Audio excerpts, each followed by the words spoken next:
Sir, Delhi കേന്ദ്രമായി പ്രവർത്തിക്കുന്ന 1.5 ലക്ഷത്തോളം കുടിയേറ്റ തൊഴിലാളികൾ വർക്ക് ചെയ്യുന്ന ഒരു ടെക്സ്റ്റൈൽ സ്ഥാപനം. ഈ സ്ഥാപനത്തിന് ഡീപ് സ്റ്റേറ്റ് അമേരിക്കയിൽ നിന്ന് വലിയ തോതിൽ പണം കൊടുത്ത് സഹായിക്കുന്നു. ഈ കമ്പനിക്ക് ബോളിവുഡുമായി ചില കണക്ഷൻസ് ഉണ്ടെന്നും കേൾക്കുന്നു. എന്താ ഇതിൻ്റെ ഉള്ളടക്കം? ഈ കമ്പനിയുടെ പേര് ഷാഹി എക്സ്പോർട്സ് എന്നാണ്. ഇത് ഇന്ത്യയിലെ ഏറ്റവും വലിയ വസ്ത്ര നിർമ്മാണ കമ്പനിയാണിത്. ഈ കമ്പനിയുടെ ഉടമസ്ഥൻ ഹരീഷ് അഹൂജ ഈ Hindi നടിയായിരുന്ന Sonam കപൂറിൻ്റെ father in law, അമ്മായിയപ്പൻ ആണ്.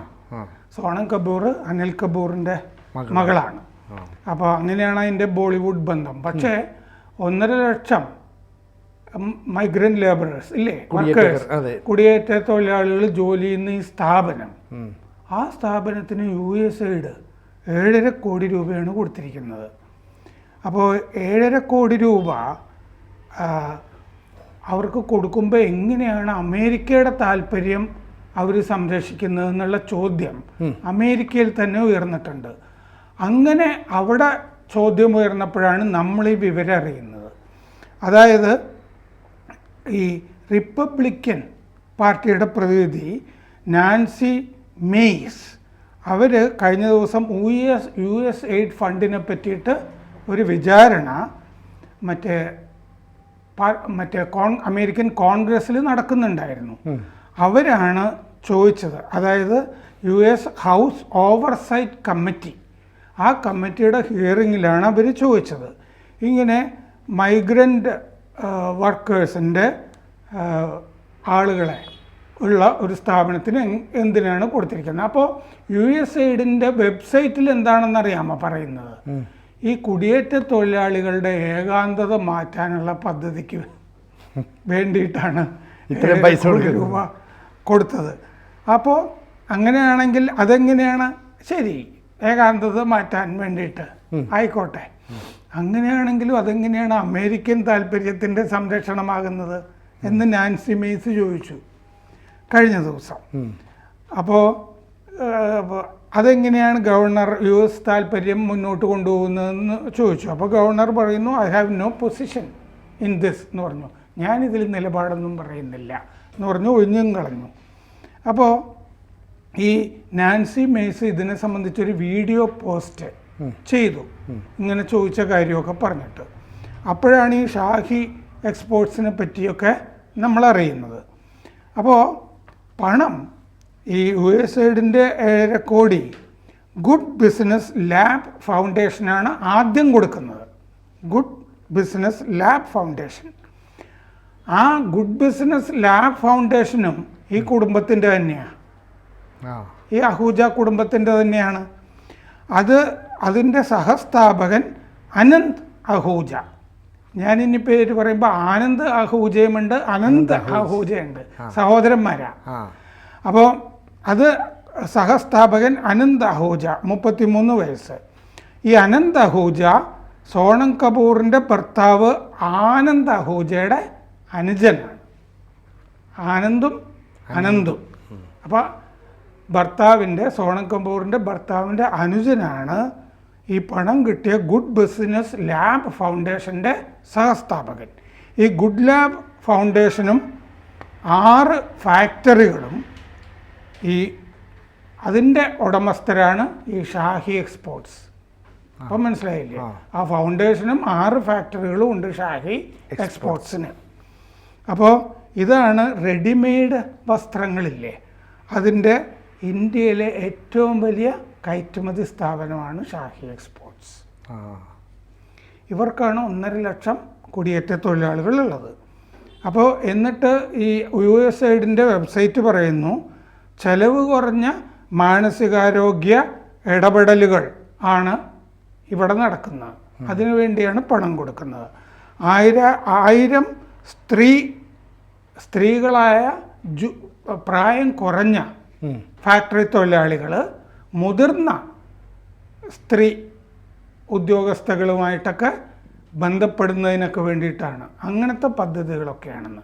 അവർ ഒന്നിച്ചിങ്ങനെ നടക്കുക, ഒന്നിച്ച് ചായ കുടിക്കുക, ഇതൊക്കെ എങ്ങനെയാണ് ഈ വെബ്സൈറ്റിൽ വന്നിരിക്കുന്നത് അല്ലേ? അസംബന്ധമല്ലേ? അതെ. അങ്ങനെ പറഞ്ഞിട്ടുണ്ട്. 1000 ഫീമെയിൽ ജൂനിയർ ഫാക്ടറി വർക്കേഴ്സ് വിത്ത് ഫീമെയിൽ സീനിയർ വർക്കേഴ്സ്, ഇങ്ങനെ പെയർ ചെയ്തൊക്കെ നടക്കുക. അപ്പോൾ അവർക്ക് ഏകാന്തത മാറും.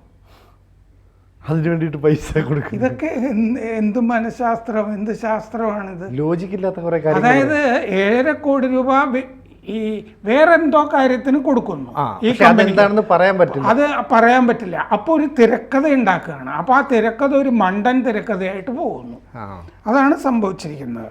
അപ്പോൾ ഷാഹി എക്സ്പോർട്സിന്റെ ഓണർ ഹരീഷ് അഹൂജ, നേരത്തെ പറഞ്ഞല്ലോ, സോണം കപൂറിന്റെ അമ്മായിയപ്പനാണ്. എന്നിട്ട് ഈ വെബ്സൈറ്റിൽ എഴുതിയിട്ടുണ്ട്, ഇന്ത്യയുടെ ജനസംഖ്യയിൽ 30% ഈ കുടിയേറ്റ തൊഴിലാളികളാണ്. അവർ വീട്ടിൽ നിന്ന് വളരെ ദൂരെയാണ് അവർ ജോലി ചെയ്യുന്നത്. അതുകൊണ്ട് അവർക്ക് മാനസിക പിന്തുണകൾ കിട്ടുന്നില്ല. അതുകൊണ്ടാണ് നമ്മുടെ ഈ പദ്ധതി എന്ന് പറഞ്ഞിട്ടുണ്ട്. അപ്പോൾ ഒരു കേന്ദ്ര ഗ്രൂപ്പും 2 ഇൻ്റർവെൻഷൻ ഗ്രൂപ്പും എന്നൊക്കെയാണ് എഴുതി വച്ചിരിക്കുന്നത്. ഈ 1.5 ലക്ഷം ജോലിക്കാരിൽ തന്നെ 1000 ജോലിക്കാരുടെ കാര്യമേ ഈ വെബ്സൈറ്റിൽ പറയുന്നുള്ളൂ. ഇപ്പോൾ USAID സംഭവിച്ചിരിക്കുന്നത് എന്താണെന്ന് വെച്ച് കഴിഞ്ഞാൽ 10,000 പേര് USAID ജോലി ചെയ്യുന്നുണ്ട്. ഇപ്പോൾ ട്രംപിൻ്റെ എക്സിക്യൂട്ടീവ് ഓർഡർ വന്നല്ലോ, അതിൻ്റെ പ്രവർത്തനം നിർത്തുന്നതായിട്ട്. ഇപ്പോൾ 29 പേരേ ഉള്ളൂ USAID. ആ DOGE എന്ന് പറഞ്ഞിട്ടുള്ള സംവിധാനം ഉണ്ടല്ലോ ഇപ്പോൾ എലോൺ മസ്കിൻ്റെ നേതൃത്വത്തിലുള്ളത്, സർക്കാർ ചെലവ് കുറയ്ക്കാനുള്ള പരിപാടി. അവരാണ് കണ്ടത് ഇത് യൂസ്ലെസ് പരിപാടിയാണ് USAID ചെയ്തുകൊണ്ടിരിക്കുന്നത് എന്നുള്ളത്.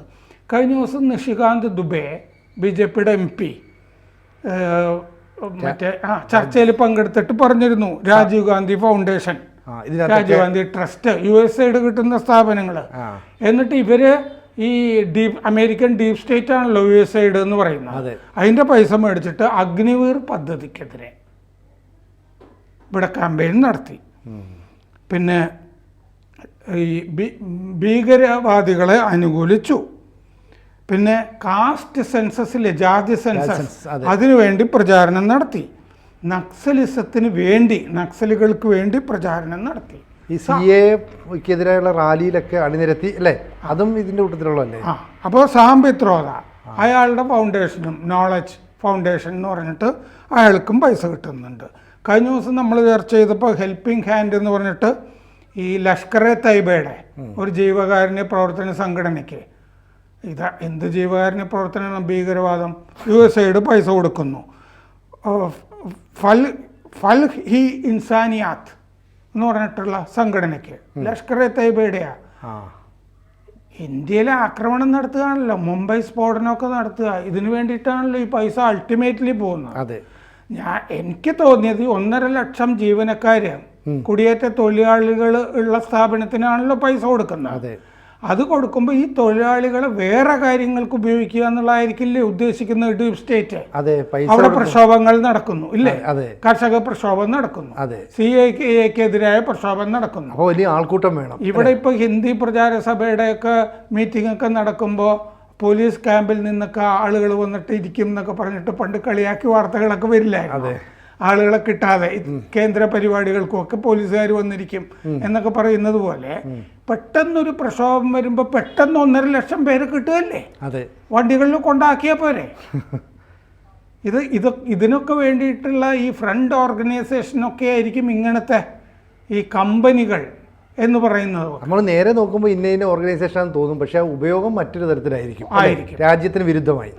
അതാണിപ്പോൾ അമേരിക്കയിൽ തന്നെ ചോദ്യം ഉയരുന്നത്. ഇതൊക്കെയാണ് ഇന്ത്യയിൽ ഇവരൊക്കെ നടത്തിക്കൊണ്ടിരുന്നത്. അപ്പോൾ ഈ ഫലാഹി ഇൻസാനിയാത്ത് എന്ന് പറഞ്ഞാൽ ലഷ്കർ-എ തൈബയുടെ സംഘടന, അതിന് പൈസ കൊടുക്കുന്നു.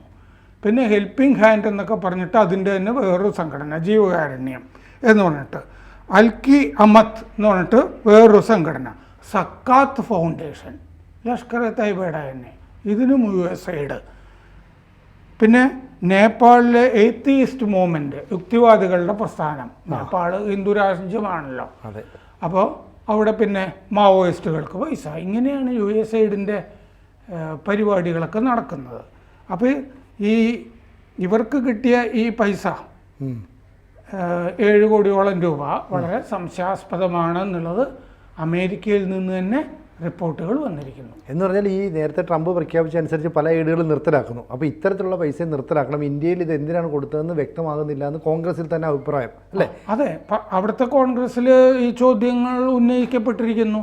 കാരണം ഈ USAID യഥാർത്ഥത്തിൽ എന്തായിരുന്നു, അത് ഡീപ് സ്റ്റേറ്റ് എങ്ങനെയാണ് ഉപയോഗിച്ചിരുന്നത്, അല്ലെങ്കിൽ സോറോസ് എങ്ങനെയാണ് USAID ഉപയോഗിച്ചിരുന്നത് എന്നുള്ളതാണ് ഇപ്പോൾ വെളിവായി വരുന്നത്. കൂടുതൽ വാർത്തകളും വിശേഷങ്ങളും നിങ്ങളിലേക്ക് എത്താൻ ABC മലയാളം സബ്സ്ക്രൈബ് ചെയ്യുക, ബെൽ ബട്ടണും അമർത്തുക.